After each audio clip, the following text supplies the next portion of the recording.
I had a comment requesting a gloves video, and I have a strange obsession with gloves, so I'm really thrilled to do this video. He has a trip coming up and he has poor circulation in his hands, so I think he said his trip was in March, so I'm glad I'm able to get this video out sooner. So the gloves I'm going to talk about in this video are all the gloves that I use on a very regular basis. They all work really well at different things. So starting off, we're going to go with the lightest weight glove, and I typically want some sort of fleece glove that vents really well. Now this is a craft glove. Now I do a lot of trail running and mountain running, and so that's where I found out about this company. They're a huge trail running company, but these gloves are also great in the mountains. The thing I like about these gloves is they do have touchscreen compatible fingertips. I like the color, and they vent really well. You don't want a super warm glove as your main layer. A lot of times, even when the wind is ripping, just a really light layer while you're on the move is all you need. Okay, moving on, my next glove in terms of warmth and weight is typically a very hard wearing glove that I will be wearing 90 to 95% of the time.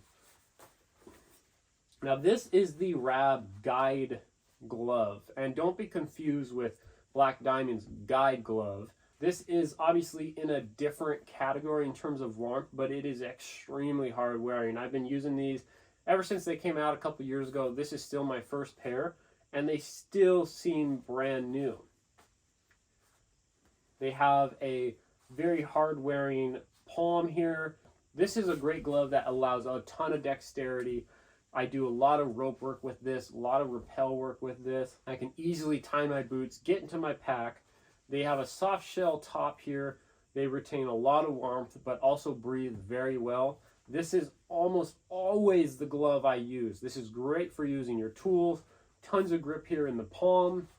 I can't recommend these enough. You absolutely need a hard wearing glove.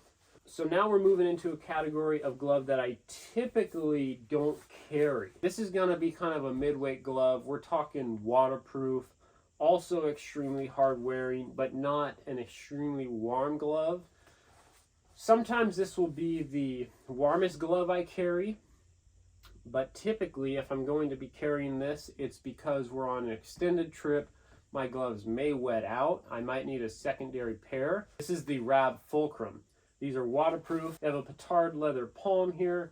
They are Velcro. These gloves do not have a draw, which I do not like. I really like being able to retain my body heat in gloves. They do have the Velcro, which kind of helps with that. You can get them pretty tight. It's not the same as an elastic draw. But these gloves typically don't come with me unless I'm on a long expedition or a multi-day trip where I feel like I might need a secondary pair of gloves. I'll definitely have something like this on Denali though. The next category is going to be the warmest 5-finger glove category, and there's quite a bit. Let's start with the least warm in the category. This is the Rab Pivot. These are kind of a confusing glove if you go to the website because they have the same amount of insulation as their warmest 5-finger glove. It confused me. I thought, cool, I like the look of these things. These are just as warm as their Guide 2 glove. So I ordered them, and they're not. It seems that I get more of the cold from the tool shaft through my palm when I'm ice climbing and things like that. And that's absolutely brutal. There's no way to combat it. You need to obviously grasp your ice tools. And so the Rab Pivot, though a great glove, more dexterity than a Guide style glove. It has a lot of places. If you're in the Olympics or Lower Cascades or warm days on Rainier, warm days on Mount Hood, really great glove, but I would not consider this a good winter mountaineering glove. These are basically the big brother to the Fulcrum, as you can see, very similar. The main difference is that these offer more insulation and they also have an elastic draw. Moving on to Rab's warmest 5-finger glove. This is the Guide 2. Now this glove is fantastic and it is probably my favorite glove. These have a draw, they have petard leather on the palm, they're Gore-Tex, they're extremely hard wearing, they have this very durable leather top here. They have the same amount of insulation as the Pivot, but I believe that the leather of the glove is much more warm, and it is obvious on the mountains. Now here's the thing about these gloves is they seem so much less warm than the Black Diamond Guide. And this is a flagship glove in this category. This is probably the most recommended glove you'll find if you start researching gloves. There's some by Arc'teryx, there's some by Outdoor Research and Black Diamond. All really good gloves, but these ones seem to be the most hard-wearing, most recommended glove there is. The thing is, these are much lighter, and very rarely is this actually necessary. I'll explain in a minute. Black Diamond Guide glove. These are heavy. These are waterproof. These have a ton of insulation. They are lined with a ton of fabric. These are bomber, and I love that I have these. And when I want to use these, they are bomb-proof. Absolutely love them. There's claims that these are good to -50 Fahrenheit. These gloves are fantastic. There's no replacement for these. The issue is, most of the time, people will grab these on days when it's 20 degrees out. That's not cold. And if you're going to be wearing these, you are going to sweat and you will be cold. A perfect example. We were climbing Mount Adams, and I had these, the Guide 2s. We were very early season. It was -20 to -30 Fahrenheit. I was absolutely perfect in these gloves. I wanted nothing more. And there were people on my team who were near tears because they were wearing these.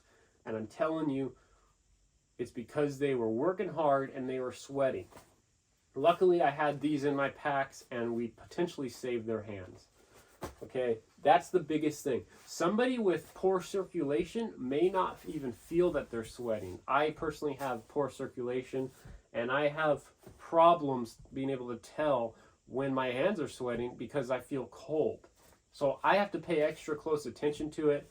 I may start out in something like this or this because initially I'm cold. 5 minutes later, I'm switching to these. Down to 0 degrees, once my body heat's regulated, this is all I need. I really just want a small layer between me and the elements. Let's talk about mitts. Commonly referred to as the oh shit mitts, because oh shit, I'm gonna lose my hands, right? Yeah, these are necessary for a lot of different applications. I will definitely have these on Denali when I go in July.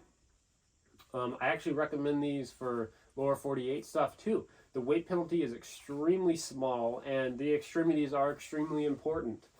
I had these on Mount Hood the other day, and I was glad I brought them. It was very cold, my hands got cold, and I was thrilled to have these. You obviously lose a lot of dexterity with these, but you can still easily swing ice tools. It may not be comfortable, but once you get used to it, it's totally fine. You've got a really good Petard's mitt here, and it's super grippy. Very, very warm. Lots of people on Everest opt for the Rab 8,000 meter mitts for a reason. These are fantastic mitts, super high-end piece of product. I can't recommend them enough, especially for someone with circulation issues. You don't want to be up there with cold hands. It ruins your day. Cold hands and cold feet are the absolute worst. So these are a great mitt. I highly recommend them. That's the gloves that I use. I hope you guys found something useful from this video, and if you did, hit the subscribe button. Thank you very much.